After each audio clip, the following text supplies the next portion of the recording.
Chapter 1. Lucy Looks into a Wardrobe. Once there were 4 children whose names were Peter, Susan, Edmund, and Lucy.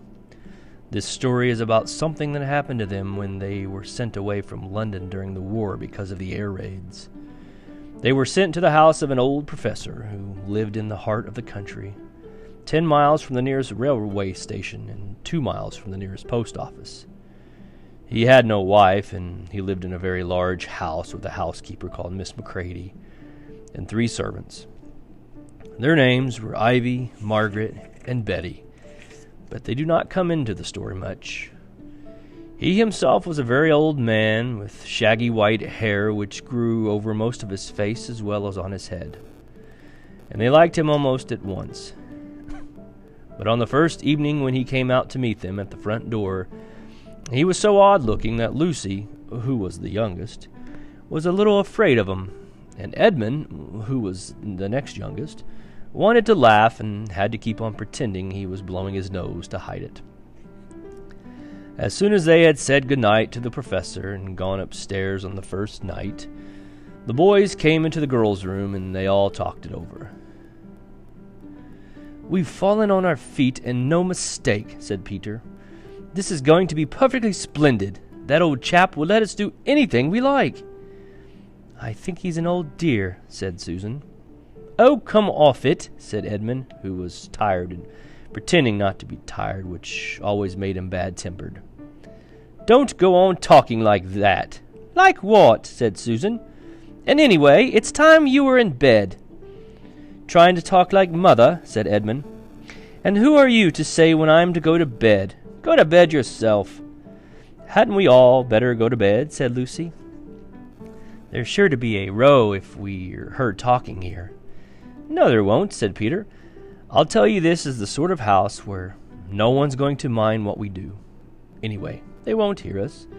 It's about 10 minutes' walk from here down to the dining room, and any amount of stairs and passages in between."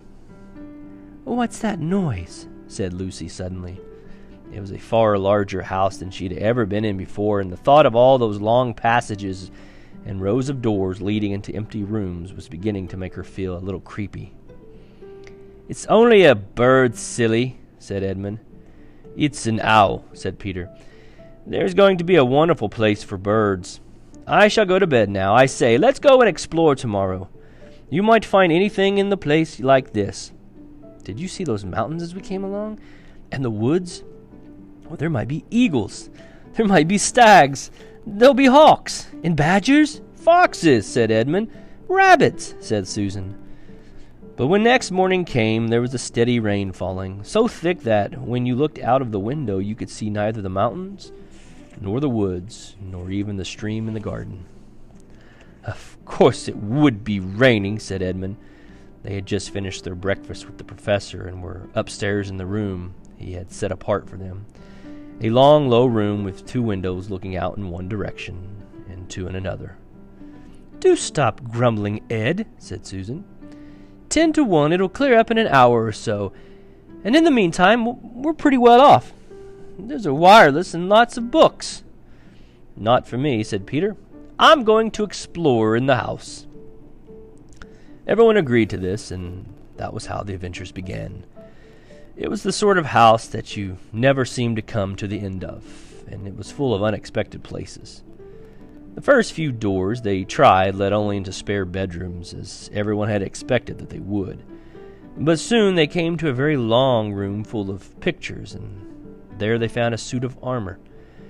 And after that was a room all hung with green, with a harp in one corner, and then came 3 steps down and 5 steps up, and then a kind of little upstairs hall, and a door that led out onto the balcony, and then a whole series of rooms that led into each other and were lined with books, most of them very old books, and some bigger than a Bible in a church.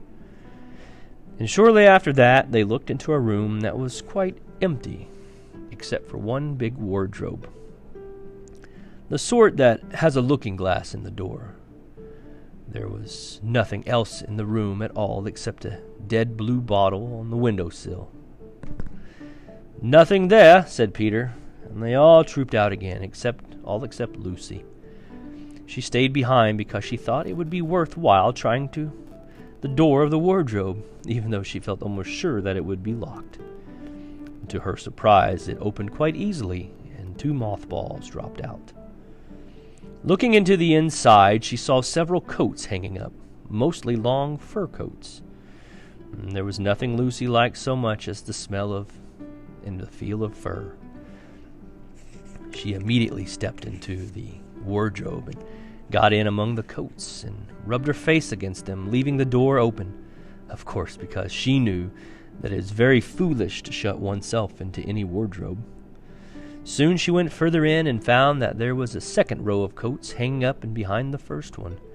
It was almost quite dark in there, and she kept her arms stretched out in front of her so as not to bump her face into the back of the wardrobe. She took a step further in, then 2 or 3 steps, always expecting to feel woodwork against the tips of her fingers, but she could not feel it. "This must be a simply enormous wardrobe," thought Lucy, going still further in and pushing the soft folds of the coats aside to make room for her. Then she noticed that there was something crunching under her feet. "I wonder, is that more mothballs?" she thought, stooping down to feel it with her hand. But instead of feeling the hard, smooth wood of the floor of the wardrobe, she felt something soft and powdery and extremely cold. "Well, this is very queer," she said, and went on a step and 2 further. Next moment she found that what was rubbing against her face and hands was no longer soft fur, but something hard and rough and even prickly. "Why, it's just like branches of trees," exclaimed Lucy, and then she saw that there was a light ahead of her. Not a few inches away where the back of the wardrobe ought to have been, but a long way off. Something cold and soft was falling on her. A moment later she found that she was standing in the middle of a wood at night time with snow under her feet and snowflakes falling through the air. Lucy felt a little frightened, but she felt very inquisitive and excited as well. She looked back over her shoulder, and there, between the dark tree trunks, she could still see the open doorway of the wardrobe, and even catch a glimpse of the empty room from which she had set out. She had, of course, left the door open, for she knew that it is still a very silly thing to shut oneself onto a wardrobe. It seemed to be still daylight there. "I can always get back if anything goes wrong," thought Lucy. She began to walk forward, crunch, crunch over the snow and through the wood toward the other light. In about 10 minutes she reached it and found it was a lamp post. As she stood looking at it, wondering why there was a lamp post in the middle of a wood, and wondering what to do next, she heard a pitter-patter of feet coming toward her. And soon after that, a very strange person stepped out from among the trees into the light of the lamp post. He was only a little taller than Lucy herself, and he carried over his head an umbrella, white with snow. From the waist upward he was like a man, but his legs were shaped like a goat's. The hair on them was a glossy black, and instead of feet, he had goat's hoofs. He also had a tail, but Lucy did not notice this at first because it was neatly caught up over the arm and that held the umbrella so as to keep it from trailing in the snow. He had a red woolen muffler around his neck, and his skin was rather reddish, too. He had a strange but pleasant little face, with a short, pointed beard and curly hair, and out of the hair there stuck 2 horns, one on each side of his forehead. One of his hands, as I have said, held the umbrella. In the other arm he carried several brown paper parcels. What with the parcels and the snow, it looked just as if he had been doing his Christmas shopping. He was a fawn, and when he saw Lucy, he gave such a start of surprise that he dropped off his parcels. "Goodness gracious me!" exclaimed the fawn.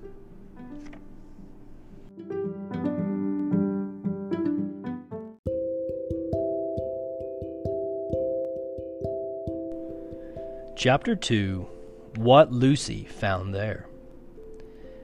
"Good evening," said Lucy, but the fawn was so busy picking up its parcels that, At first it did not reply. When it had finished, it made her a little bow. Good evening, said the fawn.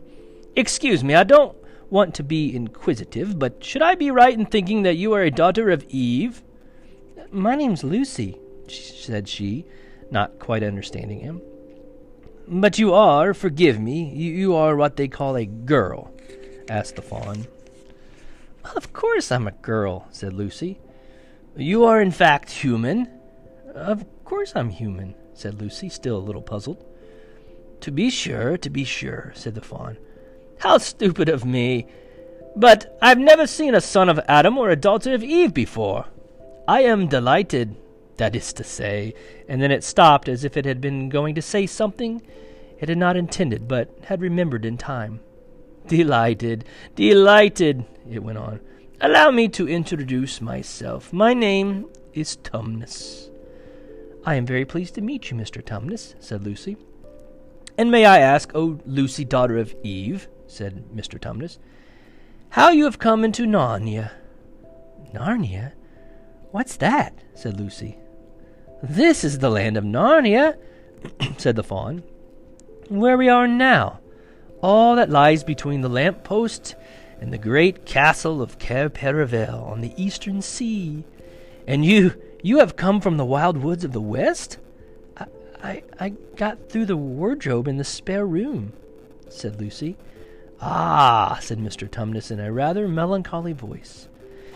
If only I had worked harder at geography when I was a little fawn, I should no doubt know all those strange countries.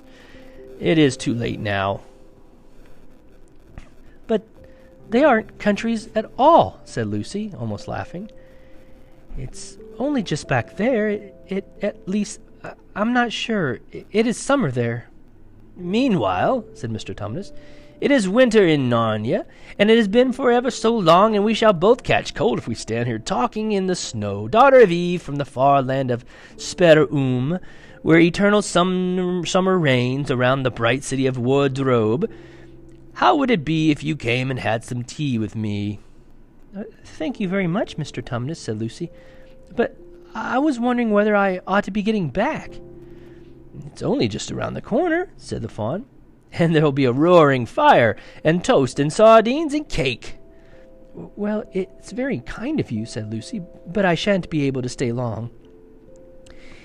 If you will take my arm, daughter of Eve, said Mr. Tumnus, I shall be able to hold the umbrella over both of us. That's the way. Now off we go. And so Lucy found herself walking through the wood arm in arm with this strange creature as if they had known one another all of their lives. They had not gone far before they came to a place where the ground became rough and there were rocks all about, and little hills up and little hills down. At the bottom of one small valley, Mr. Tumnus turned suddenly aside as if he were going to walk straight into an unusually large rock. But at the last moment Lucy found he was leading her into the entrance of a cave. As soon as they were inside, she found herself blinking in the light of a wood fire. Then Mr. Tumnus stooped and took a flaming piece of wood out of the fire with a neat little pair of tongs and lit a lamp. Now we shan't be long, he said, and immediately put a kettle on.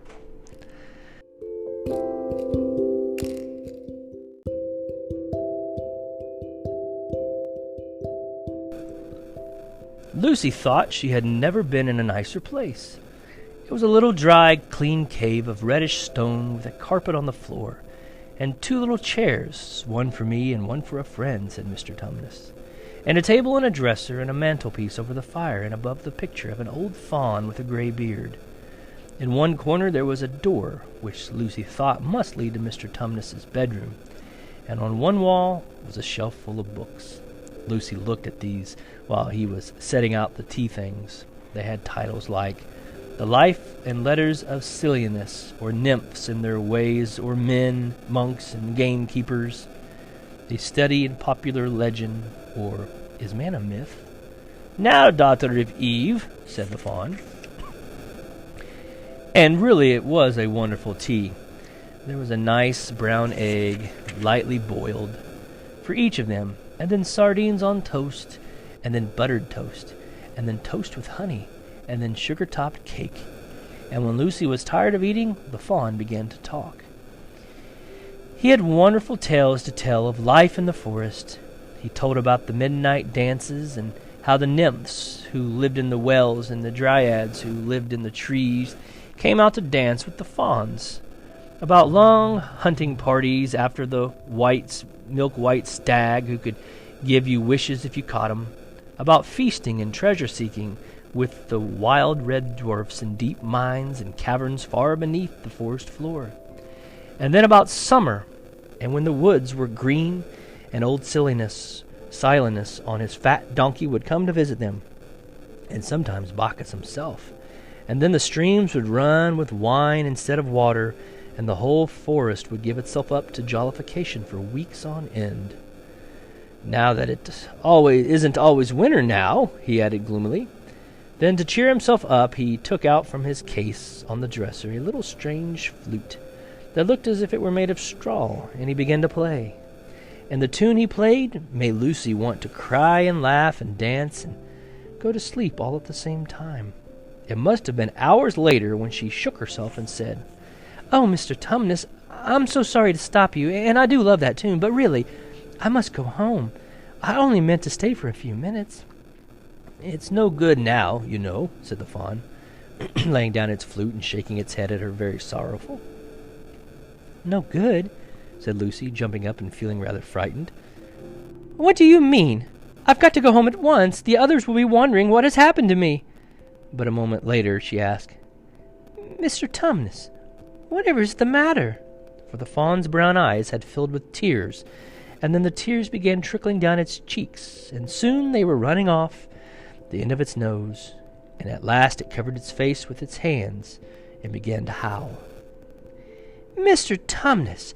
Mr. Tumnus!" said Lucy in great distress. Don't! What is the matter? Aren't you well, dear Mr. Tumnus? Do tell me what is wrong." But the fawn continued sobbing as if its heart would break.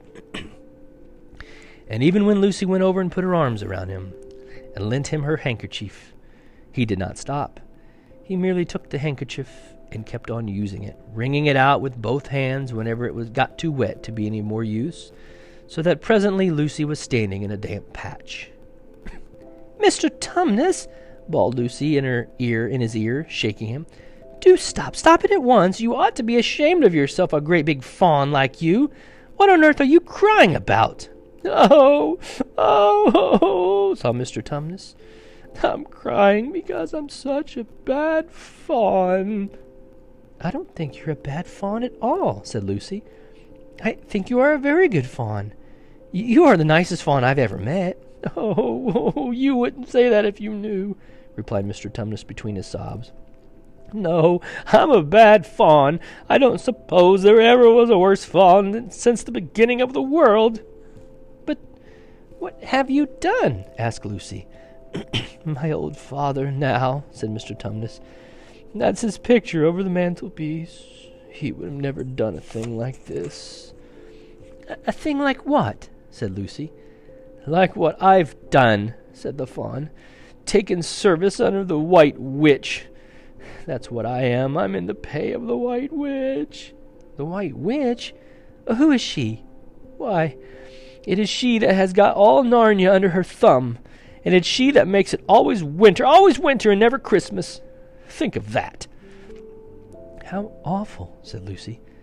"But what does she pay you for?" "That's the worst of it," Mr. Tumnus said with a deep groan. "I'm a kidnapper for her. That's what I am. Look at me, daughter of Eve.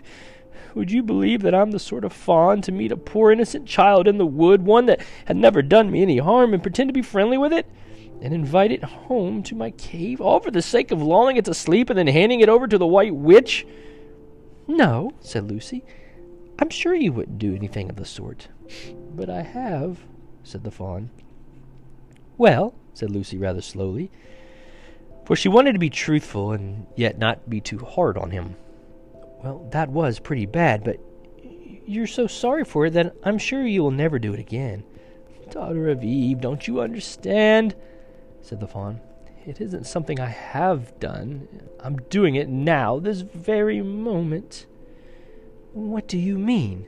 cried Lucy. turning very white. "You are the child," said Mr. Tumnus. "I had orders from the White Witch that if she ever saw a son of Adam or a daughter of Eve in the wood, I was to catch them and hand them over to her. And you are the first I've ever met. And I've pretended to be your friend and ask you to tea. And all the time I've been meaning to wait till you were asleep and then go and tell her." "Oh, but you won't, Mr. Tumnus," said Lucy. "You won't, will you? Indeed, indeed, you really mustn't." "And if I don't," said he, beginning to cry again, "she's sure to find out. And she'll have my tail cut off and my horns sawed off and my beard plucked out. And she'll wave her wand over my beautiful cloven hooves and turn them into horrid solid hoofs like a wretched horse's. And if she is extra specially angry, she'll turn me into a stone, and I shall only be a statue of a fawn in her horrible house until the 4 thrones at Periville are filled. And goodness knows when that will happen, or whether it will ever happen at all." "I'm very sorry, Mr. Tumnus," said Lucy, "but please let me go home."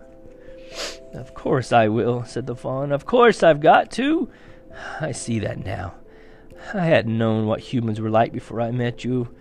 Of course I can't give you up to the witch, not now that I know you. But we must be off at once. I'll see if you back to the lamp-post. I suppose you can find your own way back from there to Spare-Room and Wardrobe." I'm sure I can," said Lucy. "We must go as quietly as we can," said Mr. Tumnus. "The whole wood is full of her spies, and even some of the trees are on her side, too."